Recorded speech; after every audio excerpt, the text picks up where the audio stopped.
This is Chris Kell with your smaller group training, phase 1 workout B. Alright, for workout B, we're going to start with our day 2 warm-up. Alright, with this, the theme for today is the push-up. We really want to work on improving our clients' push-ups, how they use their shoulders and their upper body.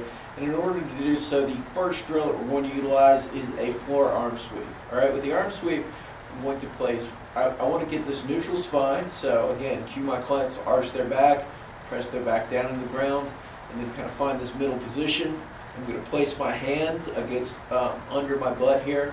I'm just going to sweep my arm up and over, so I start to just kind of come up and over. I'm just coming to the point to where I can keep my shoulder blade down and back, and I'm coming back down. All right. When you find the arm starts to come off the floor, that's where we want to stop. And with all of these, that's really the cue, is shoulder blades down and back. What we often see with our clients is an arching of the shoulder, kind of a narrowing of the space between the shoulder and the neck, and we want to really coach our clients to maintain this space as they come up, right? So hand comes up at the top and then sweeps under as I come down, right? We're looking for 30 seconds on each side. Then we're moving into a prone cobra, all right? So we did this as prehab, but again, this is a good one as well, just to work on to retract the shoulder blades, squeeze down and back. And again, I'm just making a double chin and just holding here for 30 seconds. All right, our last move is actually going to be a push-up hold. All right, with this, the key here is that think about cueing the client to screw their hands into the ground. All right, tighten up the lats here, squeeze everything together, squeeze the shoulder blades down and back in this quadruped position, and then just come up into a push-up and hold this position. All right, what I'm trying to do is almost like screw my hands into the ground to generate stability. They'll feel a lot of tension here in the lats, and that's what we want. That's kind of getting everything active, ingraining the proper push-up posture. So I'm keeping my shoulder blades down and back, and if I were to do a push-up, that would be with the elbows in. All right, when we start to get the elbows out like this, we can see that the shoulders start to shrug and that sort of thing. So that's really the thing that we want to cue most when we're doing these drills. All right, so that's going to be 30 seconds in each position, 2 to 3 rounds.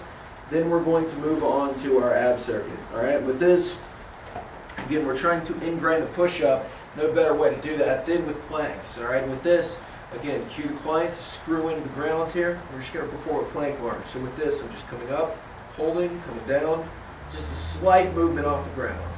All right, no more than that. Pause for 2 to 3 seconds, and come down. All right, from here, we're going into a dead bug with a knee tuck. A dead bug with an alternating kick out. So we would cue the client just get on their back, get their abs tight, feet come up, and we're just kicking out, coming in, just pulling the knees to the chest. Okay, from this position, we're going to come back into a push-up position here, and we're going to do a step out. So again, the same rules apply, screw into the ground. The only difference is that we're just stepping out to the side slightly rather than just marching. Okay, our final drill in this circuit here would be an alternating leg lower, just like in day 1, except, again, we're just performing it with the dead bug. Again, so you can bend the knees to make it a little bit easier. You can kind of kick out a little bit farther to make it harder. The big difference is with one, we're just kicking straight out. With one, we're kind of lowering down from above. So that's going to be the major difference there. 30 seconds in each position, 3 rounds. Then we move to our main list for the day. All right, for our main list for the day, the first exercise is either a push-up or a push-up hold. Or the push-up, we're probably going to start on a higher surface. So we're thinking maybe a barbell, a bench, that sort of thing, to ingrain, to bring together everything that we've been working on with proper posture here. So again, the proper form that I'm looking for with this, client's shoulder blades are down and back, cue them to screw into the ground, chest to whatever they're working on, and come back up.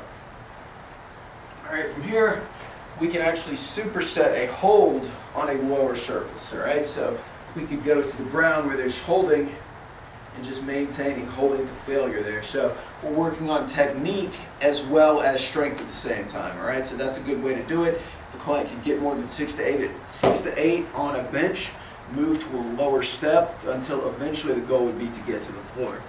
All All right, our second exercise is a trap bar or a dumbbell deadlift. All right, with the trap bar, again, I want the client to maintain this neutral spine, to keep everything straight. Abs are tight. Watch themselves in the mirror. Drop down, hands on the bar, chest up. Stand straight up, and come back down. Now, if you find that they're rounding as they're coming down, we can simply put it up on either the blue mats that we have in the blue room or on Reebok steps, all right, to reduce the range of motion a little bit. All right, the other alternative is that we use a dumbbell. Right? With this, I want the clients to max out the dumbbells before they move to the trap bar. So I'm going to go up to 75 before we're moving here, and just make sure that, again, the client can maintain this flat back, kind of pull themselves into the lift, stand straight up with it, and come back down. And again, with that, we can move that, we can elevate that on carpet squares or a step also.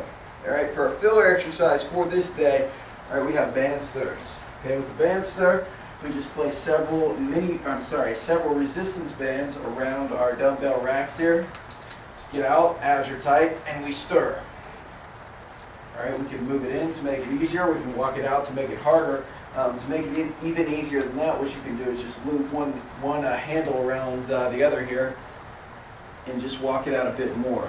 The client should feel this in the stomach only versus the lower back, all right? So make sure that that is the case and ask them, where are you feeling that? Always ask the client that.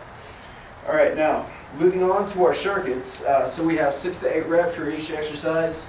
Log those, of course, and then we're moving on to our circuits. All right, so for our first beginner exercise here, we have a split stance band press. All right, so we'll set up several bands here on the rack.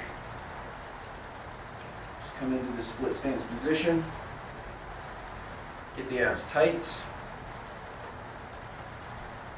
Press straight forward. All right, I want this at a moderate pace, no stopping at the top of the bottom. All right, from here we have a we have a kettlebell swing.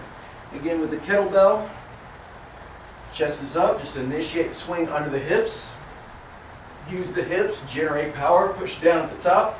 As a substitute, we can also utilize either medicine balls or stability balls, if it's bothering the client's lower back or they just need sort of more of a teaching implement. Again, just cue that neutral spine, just make sure that back stays flat like a table. All right, moving on from there, we have a push-up row. Okay, with a push-up row, again, this starts in a push-up position, but I just want the client to come into a push-up position here. Abs are tight, and they're just rowing like that. All right, we can switch sides with each shot. We can switch sides with each round, but again, just make sure that they keep their back flat like a table, or move them to a higher surface. An alternative for that would be a standing band row with 1 to 2 arms. And now moving from here, for our last movement here, we have a speed ladder drill. Okay, and those could be anything from toe taps to in and outs. It doesn't really matter, just make sure that they're moving quickly. I find that, in static positions where they're just moving quickly, if we have many people, that's going to be helpful. All right, now for our second circuit, we have a squat with a band row. So again, the band is here, looped around the rack, squatting down, coming up, rowing. Okay, we've got a lateral lunge. Okay, with this, when we're cueing the lateral lunge, we just want to make sure that everything stays straight. One thing that you see a lot is that the client will turn the foot out like that. All right, we want to stay away from that. We want to cue the client to keep everything straight. We can hold a kettlebell or a dumbbell in a goblet position here to cue that, but again, let's keep everything straight. 30 seconds on one side, followed by 30 seconds on the other. All right, to round out this circuit, we have skiers. All right, with the skier, all I'm doing, taking the band handles here, just coming up and down as quickly as I can. For more advanced clients, we can even add a little jump. The band helps to mediate the impact to some degree, so that's a good thing. For our prehab, same as day one, we have mini band clams. So each of those circuits would be performed for 30 seconds, 3 to 5 rounds. For our cool down, we're moving into our clams here. Come on to my side, open up and come back in. and ending up with cobras here, where externally rotate, double chin, hold, and that's what we've got. For our finisher, really the only difference is we have what are called Tabata intervals, right? Meaning we pick an exercise, we have 6 to 8 rounds of 20 seconds on, followed by 10 seconds off. And again, I want you to pick simple things like squatting, we could use the Airdyne, band rows, just things that can be performed fast and ballistically in a fairly safe and effective manner. All right, so that's what we've got. Score those finishers. But you have any questions, email me, or I'll see you in the gym.